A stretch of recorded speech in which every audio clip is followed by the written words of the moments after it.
Hi everyone, welcome once again to this self-knowledge course consisting of 75 lectures that will give you the tools so you can get to know yourself and awaken 100% of your consciousness.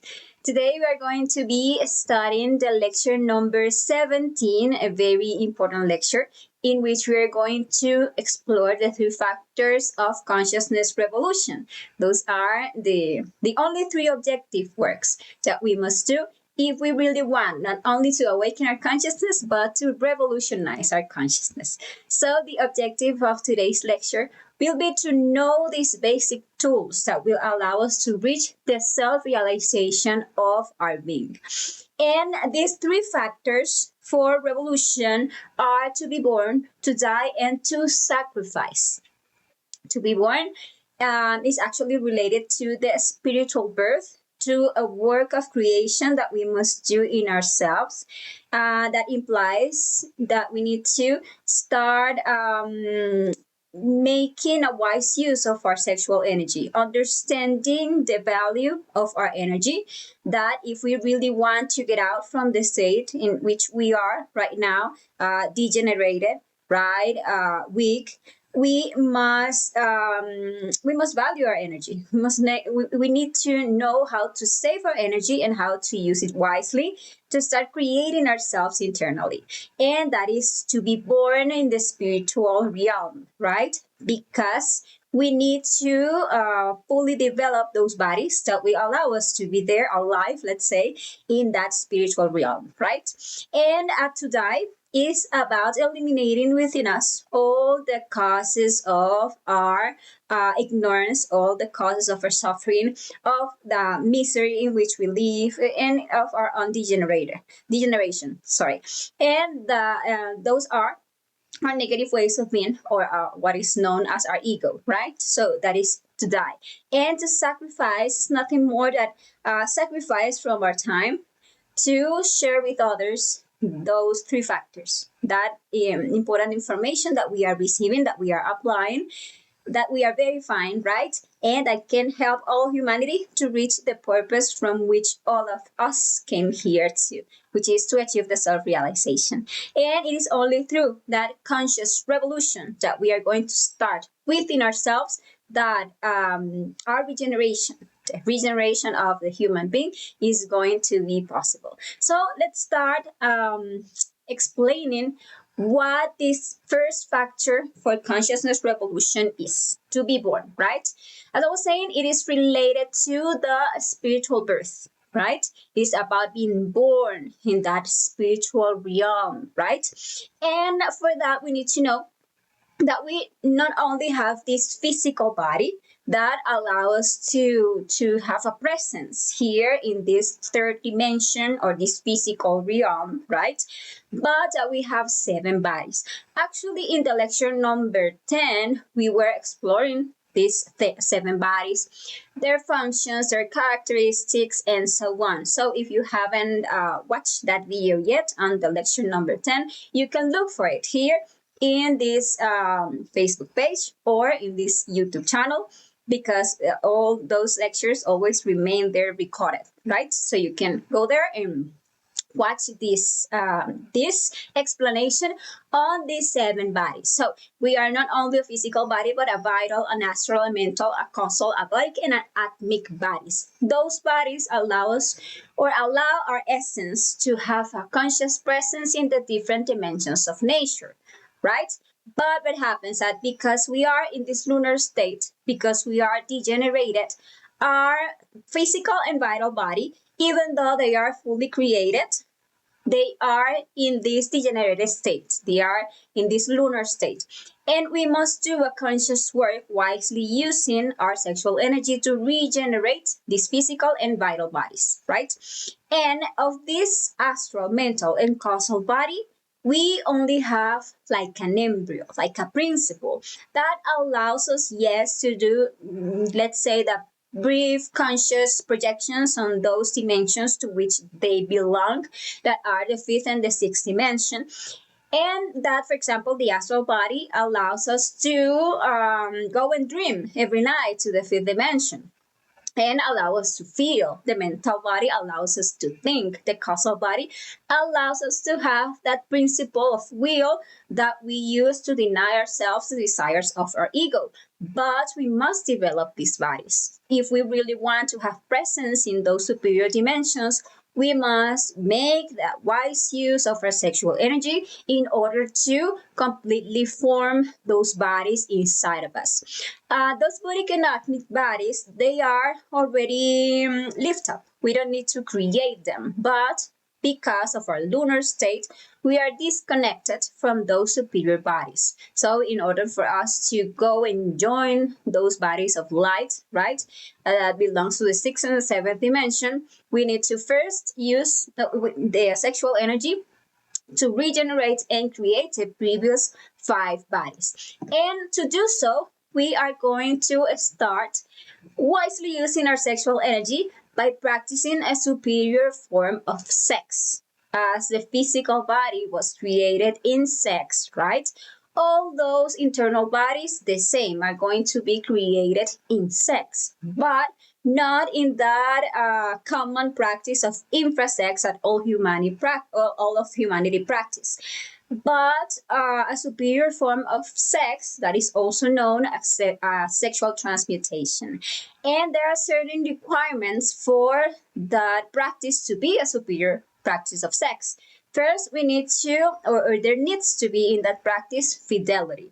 That means that we are going to perform this practice with only one partner of the opposite sex, because only the opposite sex, when they join together, have the capacity of creating, right? The physical body can only be created between the sexual in the sexual union between a man and a woman. The same when we want to create these internal bodies, right? So only one partner, opposite sex, right? Also, we need to have in sex chastity. And what is chastity? Chastity is actually learning not to expel our sexual energy from our body through orgasm and ejaculation, but learning to always keep that energy inside us, inside ourselves, right? Do not waste it.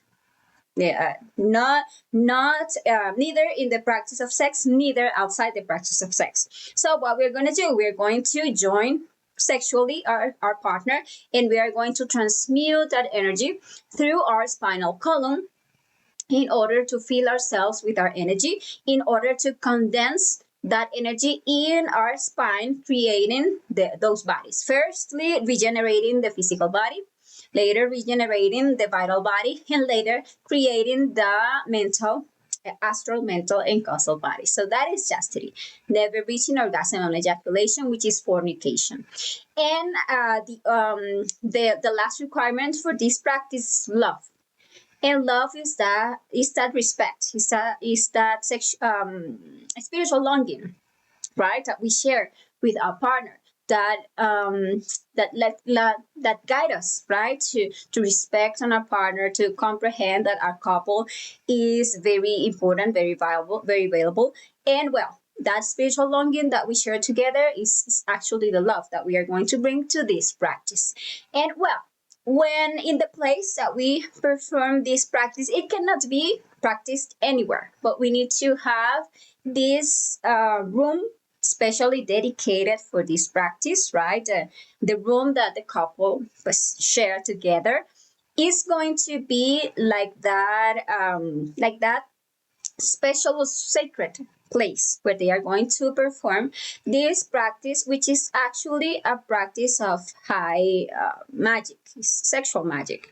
And that bed in which you practice the super sex is going to be like the altar in which you are going to perform this highly sacred ritual, which sexuality is. And this is going to be in a special place. We must take a good care of it so that it doesn't become contaminated by other energies. So the room must be in excellent condition of cleanliness and ventilation, free of noises like thunderous music, free of televisions, because that is an altar, right? And nobody else can sleep in the same room, because in that way we are going to like to be mixing energies on that room. So it needs to be clean, in a physical way, but also when going to perform the practice, we need to clean that place energetically. And to that extent, we are going to use the protection conjurations that we learned in the lecture number 7, specifically the conjurations in the Belilin and the magic circle. The Belilin conjuration is a song that when we sing it, we clean the energy this of that space from any larvae, from any negative entity, negative energy there. And then when we clean that space with the Bellarine song, we are going to close that space with a magic circle of protection. That way is going to be like sealed, and no dark and energy can enter the place where we are practicing sex. And then we're going to ask for assistance with our own words, each one with their own words, asking their inner being to help them in the practice, to succeed in the practice, right? And then we are going to light a fire with kisses and caresses until there is a perfect lubrication in the vagina and a good erection in the man's phallus or penis, so that they can connect sexually, right? And then they proceed to the connection or the penetration of the lingam into the yoni, that is, of the penis into the vagina, to start the process of transmutation. During the whole practice, there needs to be a lot of concentration in what you are doing, concentration in your own energy, right? Also, imagination. For the wise, to imagine is to see and to create. So you're going to perform this ascending of the sexual energy through the spinal cord, through a process of breathing and imagination, right? And you must also have during the practice a lot of willpower, so that you deny those constant desires from the ego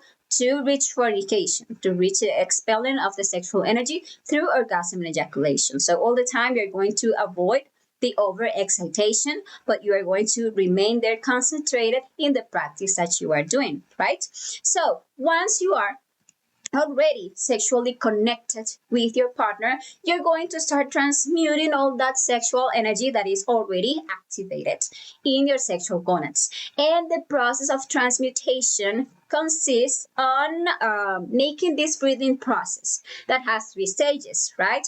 First is the inhalation. You're going to inhale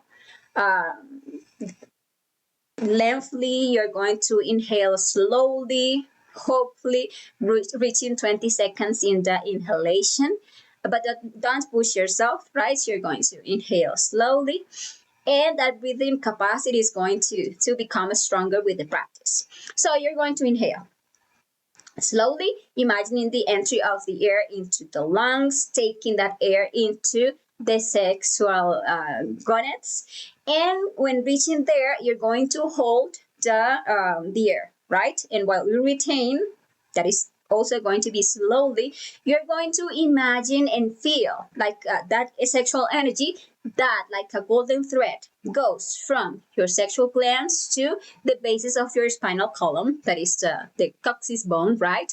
And from there, it ascends slowly, vertebra by vertebra, up to the point between the eyebrows, right? And when reaching that point, you're going to exhale the air, mentralizing slowly and elongatedly the sound of the vowel I, right? But with this sound.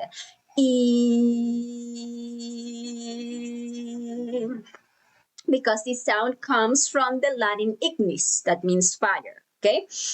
And then you're going to repeat the process. Inhale slowly, imagining the air, taking into the sexual glands, then holding the air, right? Imagining and feeling that golden thread that ascends vertebra by vertebra up to the point between the eyebrows. And then you exhale for the second time, now mantralizing the sound ah, like it comes from the Latin aqua, that means water, okay? And the third time, you inhale, right? Take the air to the sexual glands, then you retain the air, Imagine and feel the golden thread ascending through your spinal column, reaching the point between the eyebrows, and the third time you're going to exhale with the sound O, like O. That comes from the Latin origin. That means, yeah, Oregon. That means origin, right? And well, these are the three mantras that will allow you to transmute your sexual energy. You're going to repeat that process. You start once again inhaling, holding, exhalating with the E, then again with the A, then again with the O, and you're going to extend that practice as long as a couple wishes. Now, if at any point during the process of exhalation, right, you feel that there you are lacking potency, that you are losing, for example, the man is losing some of his erection, or the woman is losing some of his lubrication, you are going to perform gentle movements, right? Kisses, caresses, in order to revive that fire, in order to recover that sexual potency. But immediately you recover that sexual potency, you're going to continue with the transmutation process. All this process is about filling yourself with your energy, right? This actually is a process that will help you to start regenerating your body, because that sexual energy is regenerative, right? So when you fill yourself with your sexual energy, you're going to start feeling the differences in your body, the power that you are going to start acquiring. And the success of this practice is always to withdraw from the practice without ever spilling the sexual energy. That is, without ever reaching orgasm or ejaculation, right? So as soon as you feel that there is no more potency, because all of their energy has been uploaded or transmuted, then the practice just ends. Whenever of of the partners wants to stop the practice ends. And something that we must know is that actually, if you have the sexual potency, if both of you have the sexual potency, this practice can last whatever the time you want, from minutes to hours, right? That depends on the sexual potency on each one. And you must know that that sexual potency is going to be also recovered, or to strengthened, as long as you start working on yourself, working on eliminating all the defects of lust that actually in this very moment has like trapped your sexual potency, has it conditioned. Okay.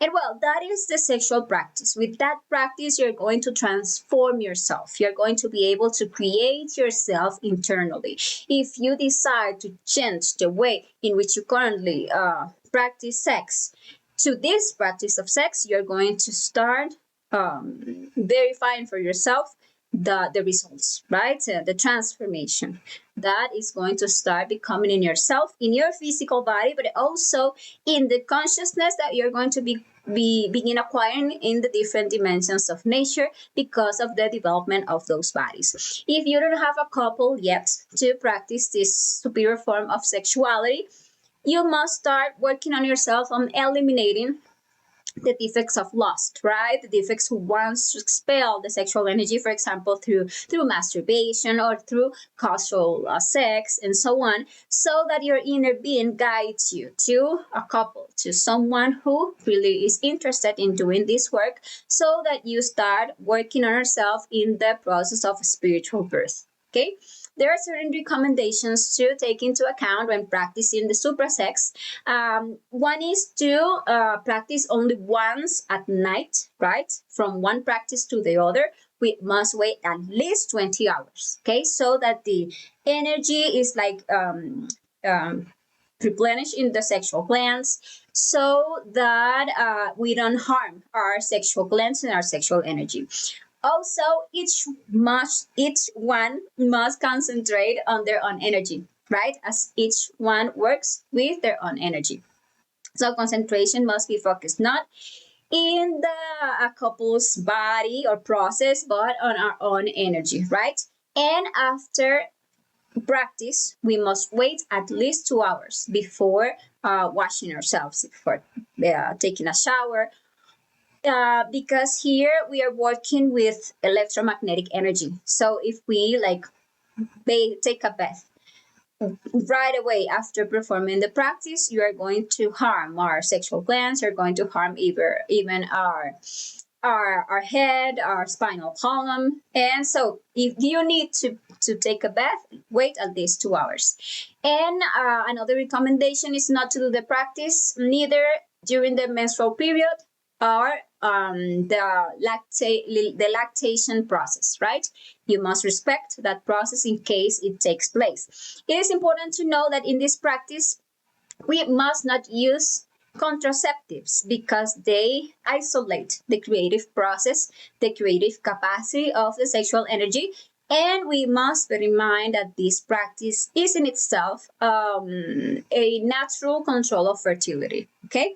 And well, those are the recommendations. Remember that if you have any question on this practice, please leave your questions down there in the chat, or you can contact us privately directly through the page or through WhatsApp or Telegram. Here in the description of this video, you can find the link to join those groups, and you can contact us and let us know any questions that you have. Okay.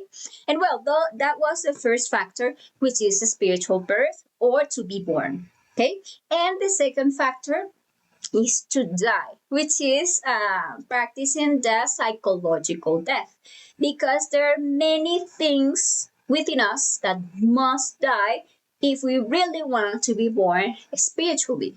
Our inner world is in this precise moment full of psychological defects. Our essence, 97% of our essence, of our energy, is trapped, is contaminated by all those negative ways of being that reside within us.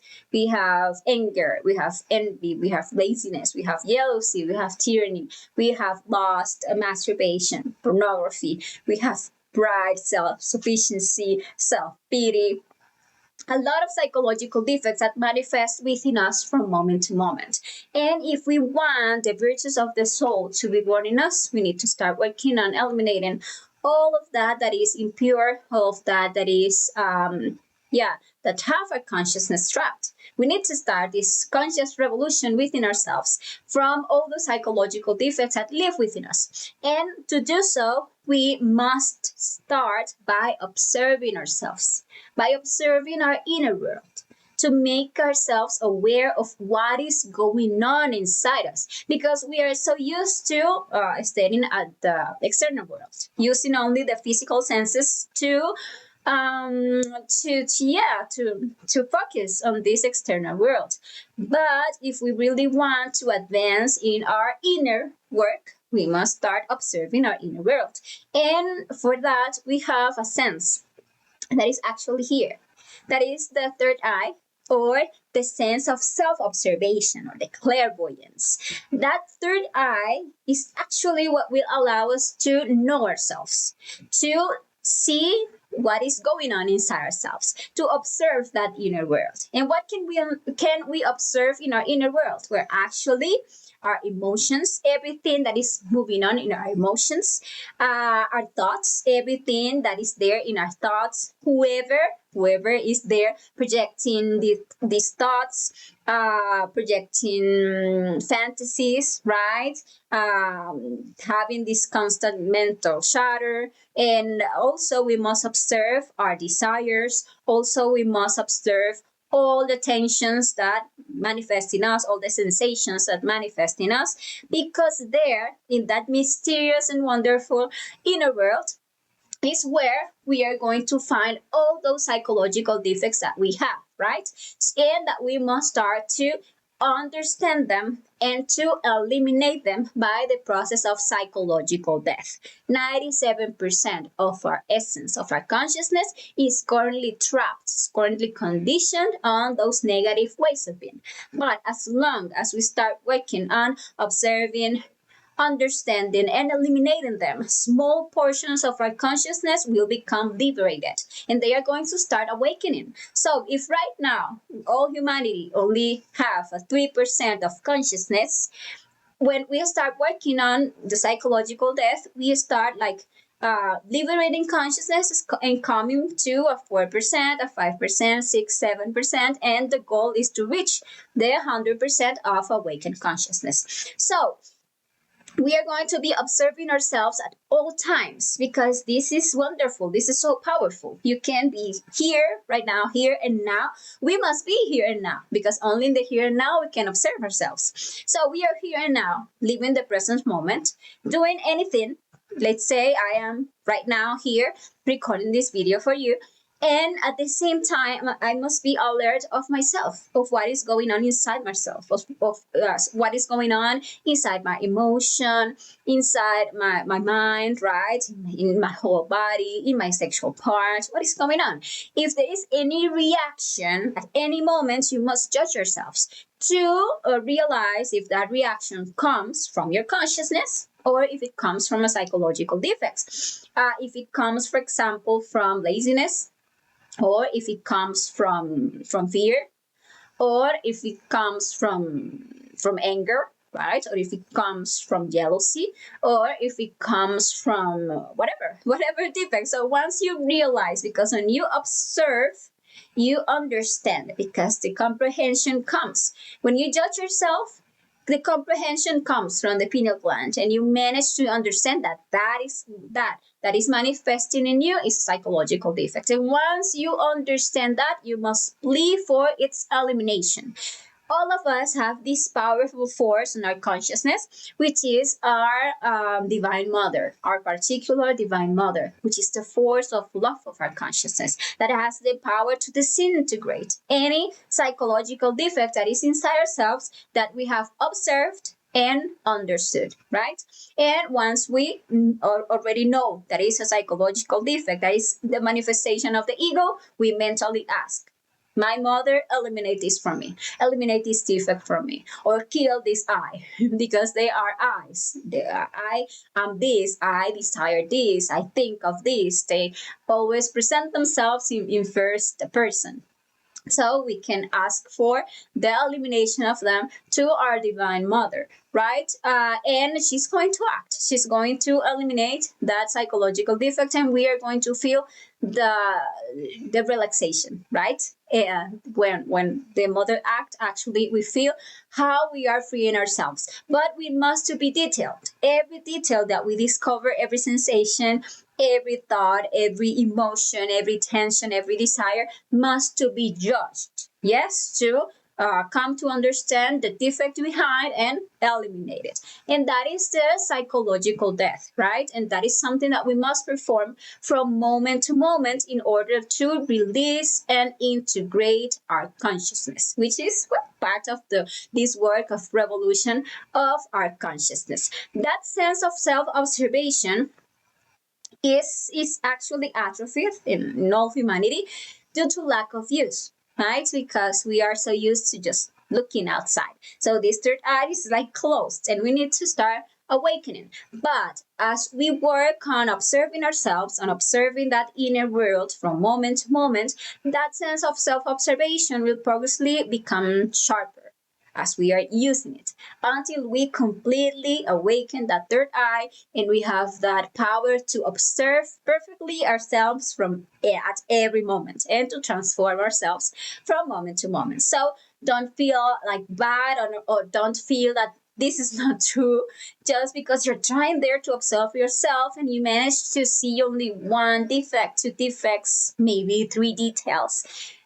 Be patient, because as you work on this, you're going to observe how this is sharpening, and you see now 5 defects, 10 defects, 20 defects in a moment. Actually, you can reach to observe even 100 defects in only one moment, and that is because you're actually being able to observe yourself better, right?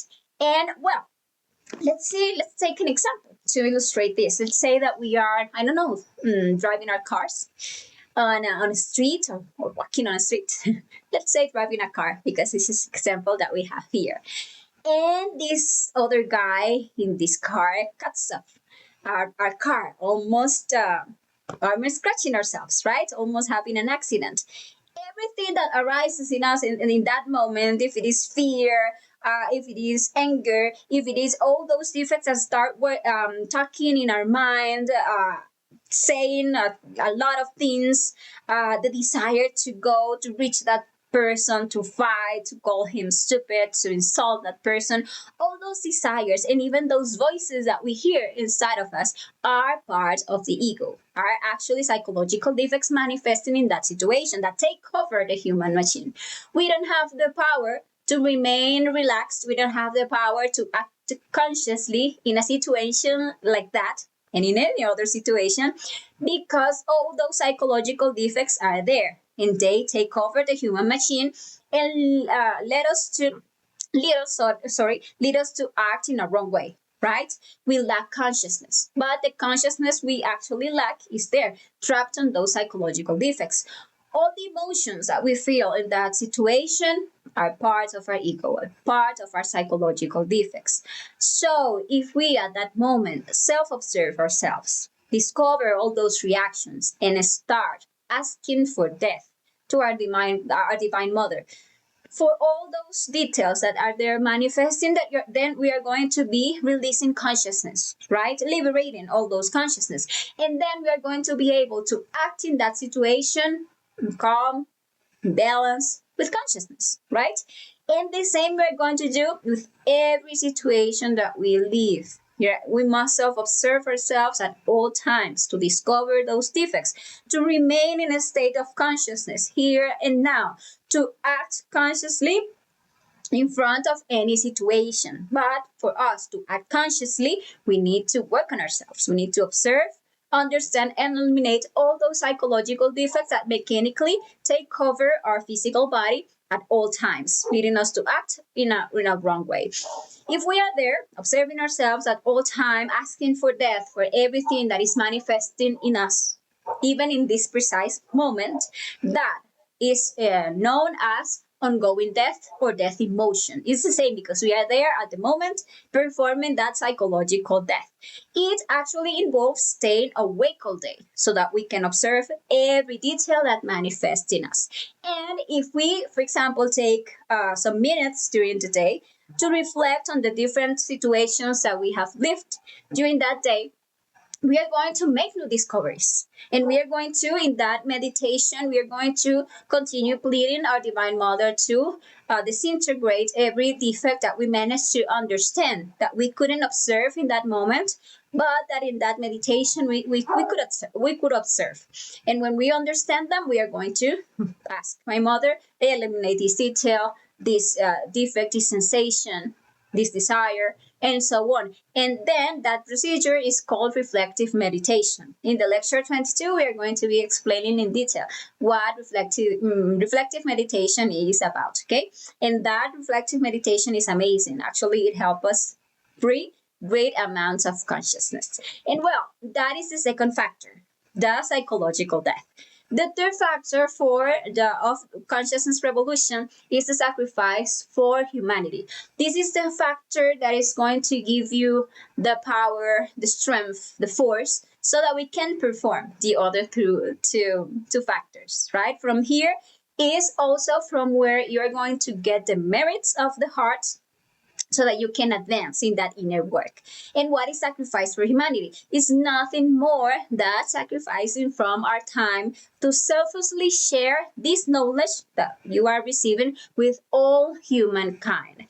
Because actually, love is not in what we feel, in what we say. We can say that we love all human beings, that we wish them peace, that we wish them success, that we wish them happiness. But actually, that is not love. Love is actually implied in the actions, in the deeds we do in favor of humanity, in the things we do to help them awaken their consciousness and get to know themselves. Okay, and there we can understand that yes, we can help people by giving them food, by giving them shelter, by giving them clothes, by giving them a work. And that is actually very good. That is charity. That is very good.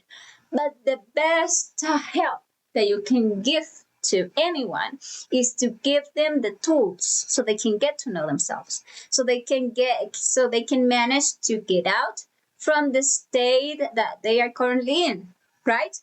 Because if you give them these tools, you are giving them the possibility to free themselves from that wheel of suffering, from that wheel known as the wheel of samsara, right? From the constant return to this life, and to have to relive the same situations once and again. So the best sacrifice for humanity is sharing with them the knowledge for the awakening of consciousness, right?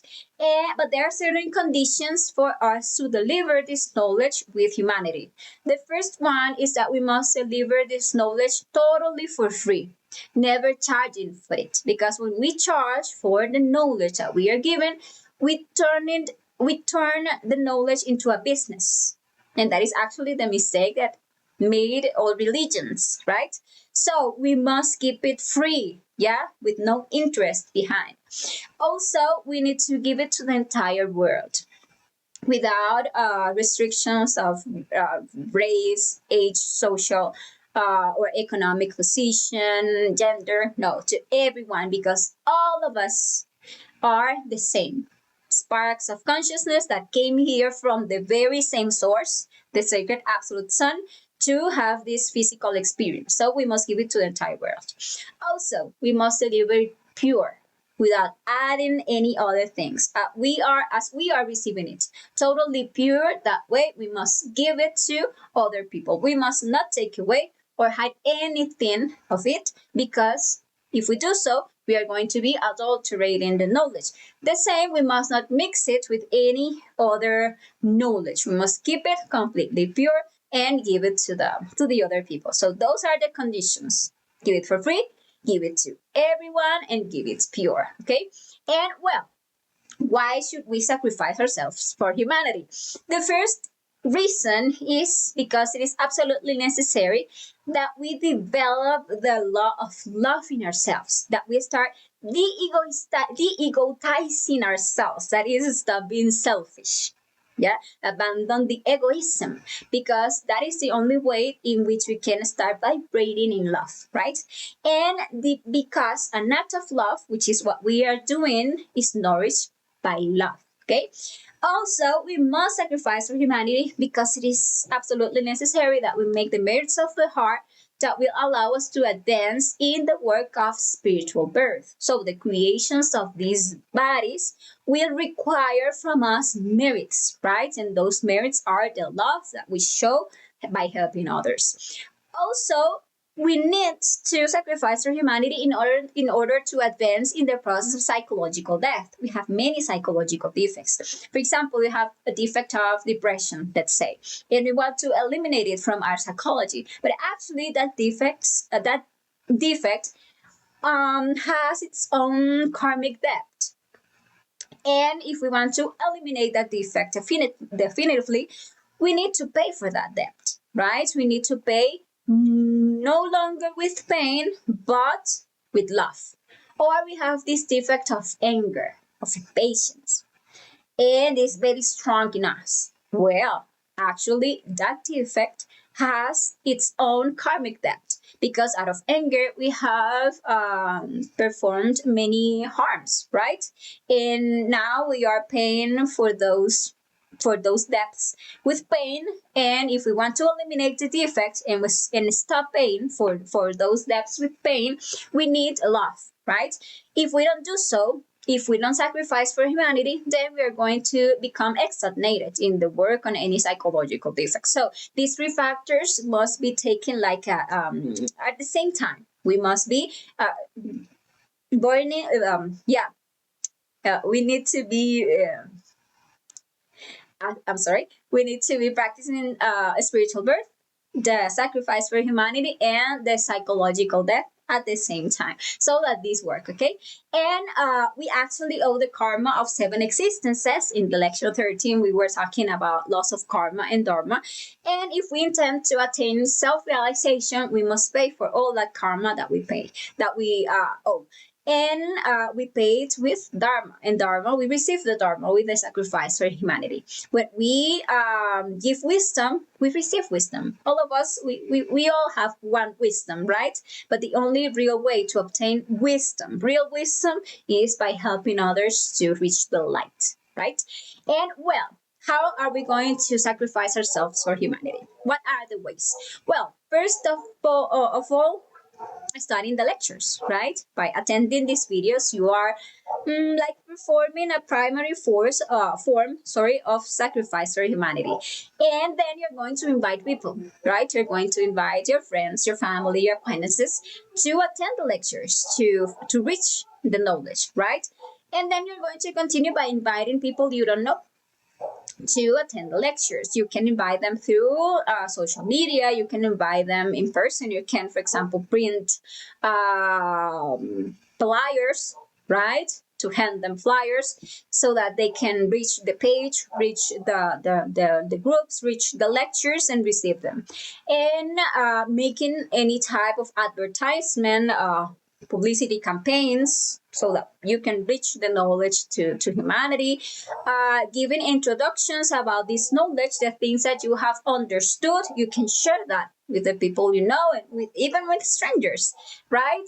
To invite them to receive the lectures.